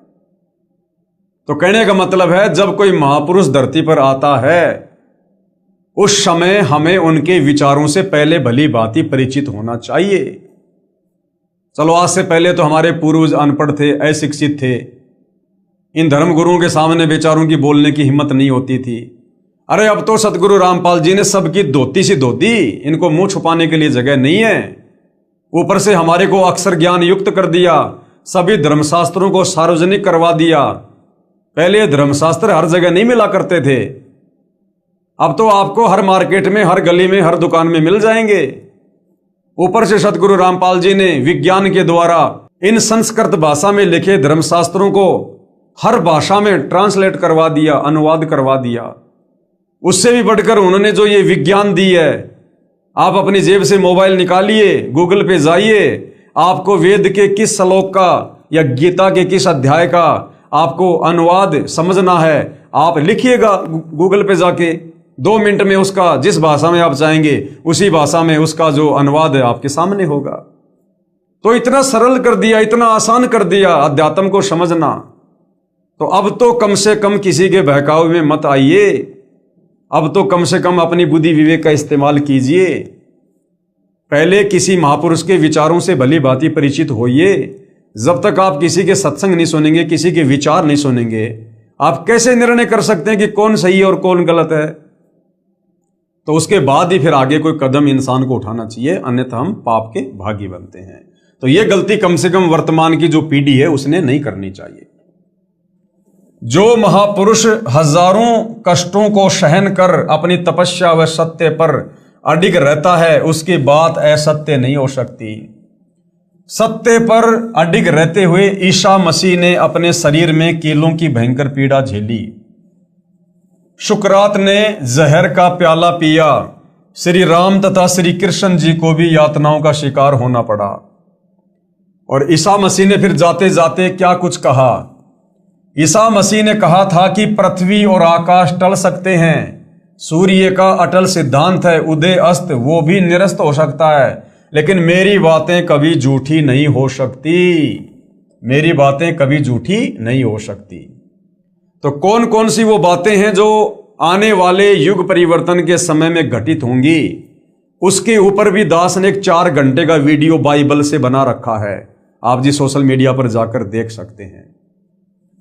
सजनों, यदि आज के करोड़ों मानव उस परम तत्व के ज्ञाता संत को ढूंढकर स्वीकार कर उसके बताए पथा अनुसार अपनी जीवन शैली को सुधार लेंगे, तो पूरे विश्व में सद्भावना, आपसी भाईचारा, दया तथा सद्भक्ति का वातावरण हो जाएगा। अब भाइयों और बहनों, आप लोगों ने तो उस परम तत्व के ज्ञाता संत को ढूंढने की आवश्यकता भी नहीं है, उनकी खोज हो चुकी है। और वैसे उनको कोई खोज नहीं सकता। परमात्मा को कौन खोज लेगा? किसकी औकात है? वो तो स्वयं आकर यहां अपनी जानकारी देते हैं, स्वयं ही अपनी पहचान करवाते हैं। वो स्वयं ही आकर हमें अपना हाथ पकड़ाते हैं। उस परमेश्वर को कोई ढूंढ नहीं सकता, कोई खोज नहीं सकता। ये सतयुग त्रेता द्वापर से हमारे साधु संत महात्मा ऋषि, जिनकी लाखों और हजारों वर्षों की उम्र हुआ करती थी, जंगलों में जा जाके शरीर को गड़ा गड़ा के नष्ट हो गए। उनको तो 21 ब्रह्मांड के नकली भगवान काल की छाया के दर्शन भी नहीं हुए। वो तो आज तक काल के दर्शन भी नहीं कर पाए। उस परमेश्वर को ढूंढना खोजना ये इंसान की कल्पनाओं से भी बाहर की बात है। ये तो वर्तमान समय में इस पृथ्वी के मानव समाज का परम सौभाग्य है जो परमात्मा स्वयं सतलोक से चलकर धरती पर प्रकट हैं और रह रहकर आप और हमारे तक अपनी जानकारी पहुंचा रहे हैं। हमें सहज में ये सत भक्ति मार्ग देकर हमारी आत्मा का कल्याण करना चाह रहे हैं। और अगर इस सु अवसर को भी हम नादानों ने ठुकरा दिया तो फिर अनंत युगों के लिए लक 84 योनि में गधे कुत्ते बनकर असहनीय पीड़ा भोगेंगे। तो समझदार व्यक्ति कभी भी ऐसी आपत्ति मोल नहीं लेगा और परम संत के वचनों को सुनेगा, समझेगा और उनकी शरण में आकर अपनी आत्मा का कल्याण करवाएगा। वर्तमान का मानव बुद्धिजीवी है। क्यों है? क्योंकि वर्तमान का समय विशेष है। ये कलयुग की बिचली पीढ़ी है, मोक्ष का प्राइम टाइम है जो परमात्मा कबीर साहिब जी ने पहले से निर्धारित किया हुआ था। और इस समय ही परमात्मा ने इस जीव को इतनी सुविधा देनी थी। जैसे ये विज्ञान है, टेक्नोलॉजी है, तरह तरह के ये वैज्ञानिक जो ये उपकरण है, TV, radio, internet, satellite, aeroplane, helicopter और भी बहुत सारी सुख सुविधा, एसी, पंखे, ये कूलर वगैरह, मोटरसाइकिल वगैरह। भाई और बहनों, आज से पहले क्यों नहीं थी ये? पूरा सतयुग बीत गया, त्रेता युग बीत गया, द्वापर युग बीत गया, कलयुग 5000 साल बीत गया। लोग पशुओं को खिलाने के लिए जो चारा काटा जाता है, उस चारे को काटने वाली हाथ वाली मशीन भी नहीं बना पाए थे। इतनी भी बुद्धि नहीं थी। और अब परमपिता परमेश्वर जी ने जब ठीक का समय आया तो अपने रिमोट से इंसान को बुद्धि दे दी और परमेश्वर ने विज्ञान का आविष्कार करवा दिया, तरह तरह के वैज्ञानिक उपकरण बनवा दिए। अरे भाई, जिस मटेरियल से ये वैज्ञानिक उपकरण बनाए गए हैं, ये मटेरियल तो सतयुग में भी था, त्रेता युग में भी था, द्वापर में भी था। अरे जमीन को खोद खोद के ये कच्चा मटेरियल निकाल के मशीनों में उसको ढाल के उसके बाद ही तो लोहा है, प्लास्टिक है, एल्यूमिनियम है, ये आपका तांबा है, तरह तरह की धातुएं हैं जिनसे ये चीजें बनाई गई हैं। तो ये सारी चीजें तो धरती में सतयुग में भी थी, त्रेता में भी थी, द्वापर में भी थी।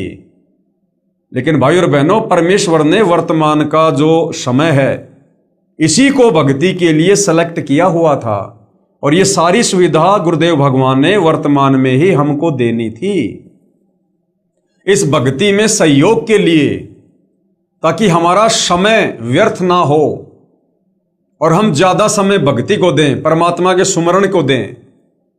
लेकिन काल ने इस विज्ञान का दुरुपयोग किया, आप और हमें केवल माया की दौड़ में लगा दिया, भौतिकतावाद में उलझा के रख दिया। लेकिन अब वो समय आ गया है। अब कबीर परमेश्वर सतगुरु रामपाल जी के आशीर्वाद से, उनके सत ज्ञान से परिचित होकर अब दुनिया परमेश्वर के द्वारा प्रदान की गई इन तमाम भौतिक वस्तुओं का इस भक्ति मार्ग में सदुपयोग करेगी। तो अब वो समय आया है भाई और बहनों। वर्तमान का मानव बुद्धिजीवी है, इसलिए उस संत के विचारों को अवश्य स्वीकार करेगा तथा धन्य होगा। वह संत है जगत गुरु तत्वदर्शी सतगुरु रामपाल जी महाराज। और कृपया पढ़िए सतगुरु रामपाल जी महाराज की संक्षिप्त जीवनी जो सर्व भविष्यवाणियों पर खरी उतर रही है।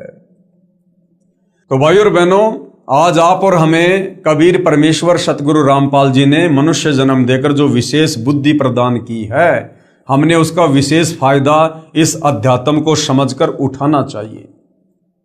भाई, जैसे त्रेता युग में रामचंद्र जी आए, क्या आप और हम वर्तमान के इंसानों से रामचंद्र जी में ज्यादा बुद्धि नहीं होगी?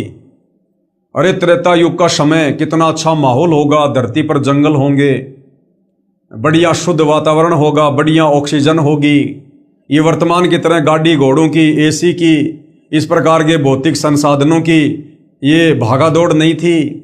लोग बड़े सदाचारी थे, नेक नीति ईमानदारी से जीवन यापन करते थे, भगवान से डरते थे, वेदों के अनुसार भक्ति करते थे, धर्म कर्म को लोग जानते थे। ये वर्तमान की तरह लोग पैसे के पीछे नहीं भागा करते थे।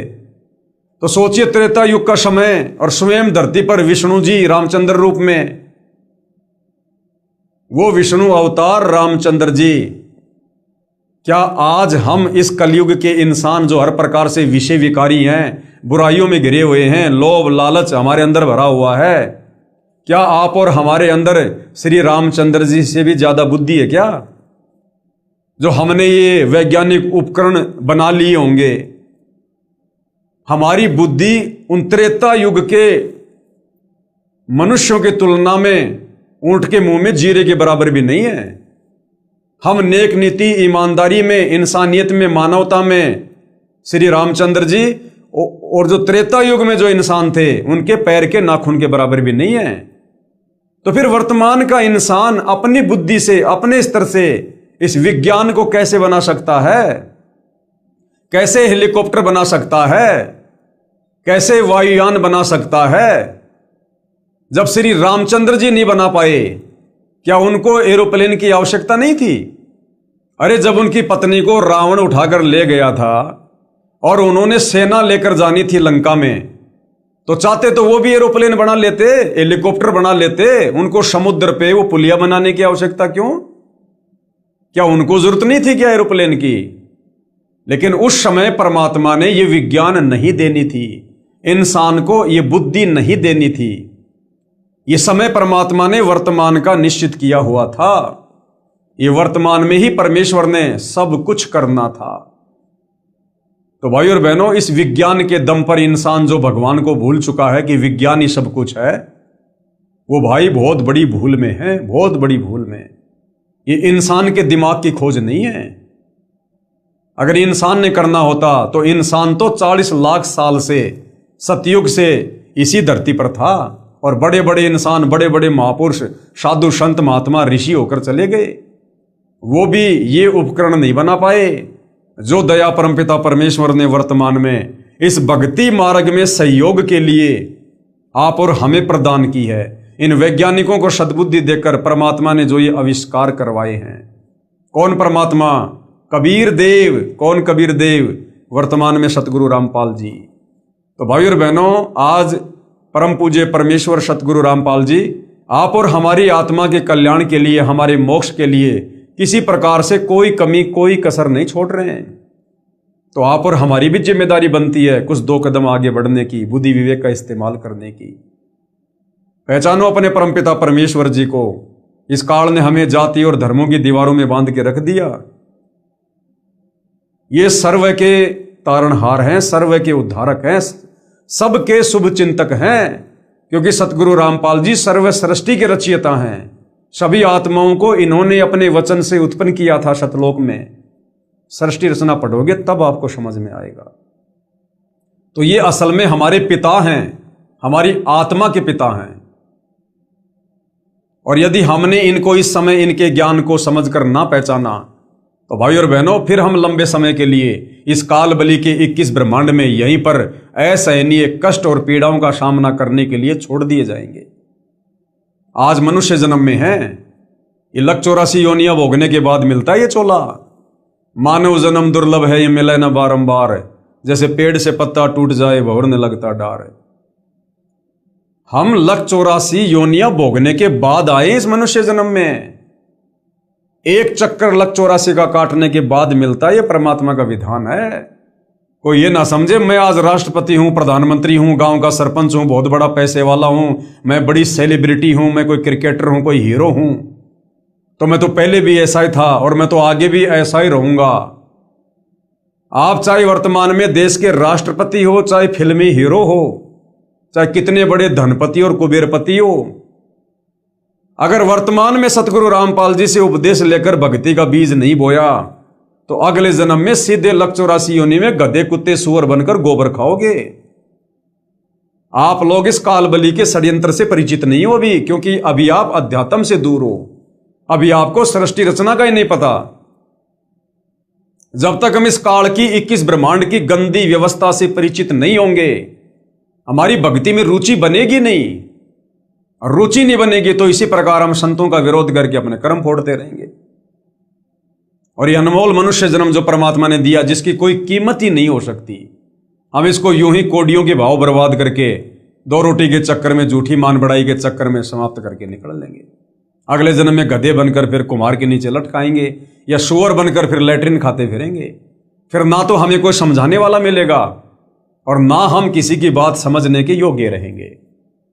तो भाई और बहनों, आज ये वक्त है, आज ये समय है, ये मनुष्य जन्म में जो सुविधा हम ले रहे हैं ना, ये सुविधा भी परमात्मा कबीर साहिब की रजा से हमें मिल रही है, क्योंकि वो भगवान वर्तमान में धरती पर है। अन्यथा भाई और बहनों विचार कर लो, आज से 40-50 साल पहले गेहूं का, बाजरे का क्या भाव होगा? 5 रुपए किलो या 4 रुपए किलो मान लो, 2 रुपए किलो मान लो, इतना सस्ता था।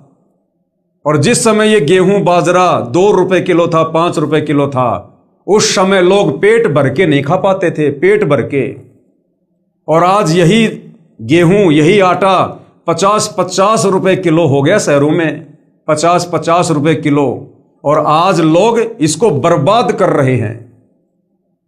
तो इतनी सुख सुविधा इस कबीर भगवान सतगुरु रामपाल जी के धरती पर प्रकट होने से है, क्योंकि जहां यह परमात्मा प्रकट होता है संत रूप में, वहां पर खुशहाली खुशहाली आ जाती है। लेकिन ये सदा नहीं रहेगी।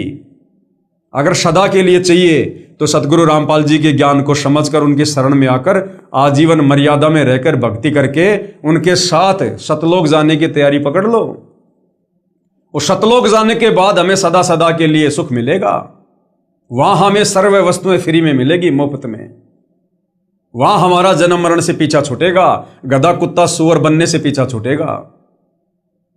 और यदि इस सुअवसर का मनुष्य जन्म प्राप्त करके अध्यात्म से दूर रहकर इस झूठी मान बढ़ाई, शानो शौकत के चक्कर में, दुनिया के बहकावे में, लोक लाज में, अगर आपने ये सुअवसर गवा दिया, परम संत की संगत नहीं की, गुरुदेव सतगुरु रामपाल जी से उपदेश लेकर भक्ति नहीं की और आत्मा का कल्याण नहीं हुआ, तो भाई और बहनों फिर 184 योनियां तैयार हैं। फिर इस काल का डंडा 24 घंटे सिर पे पड़ेगा, 24 घंटे। फिर ये 56 प्रकार के भोजन नहीं मिलेंगे, मनमर्जी का काम नहीं चलेगा। अभी तो जैसे मन में आया, जब चाय पी ली, दूध पी लिया, जूस पी लिया, फल फ्रूट खा लिए, मन में आया घूमने चले गए, फिरने चले गए, पैर में कांटा लग गया, पीड़ा हो गई, बुखार चढ़ गया, जुकाम हो गई, घर वालों को बता दो कि मुझे पेट में दर्द हो रहा है, घर वाले डॉक्टर के पास ले जाएंगे, इलाज करवा लेंगे, आप शांत हो जाओगे। कल को गधे बनेंगे, कुत्ते बनेंगे, बैल बनेंगे, गाय बनेंगे, गधे बनेंगे। अगर पैर में कोई कील चुभ गई ना, मुंह में जुबान भी होगी, हम अपने मालिक को बोलकर बता नहीं पाएंगे कि भाई मेरे पैर में कांटा चुभ गया, कील चुभ गई, दर्द हो रहा है। वो पीछे से मारेगा डंडा कि चल क्यों नहीं रहा।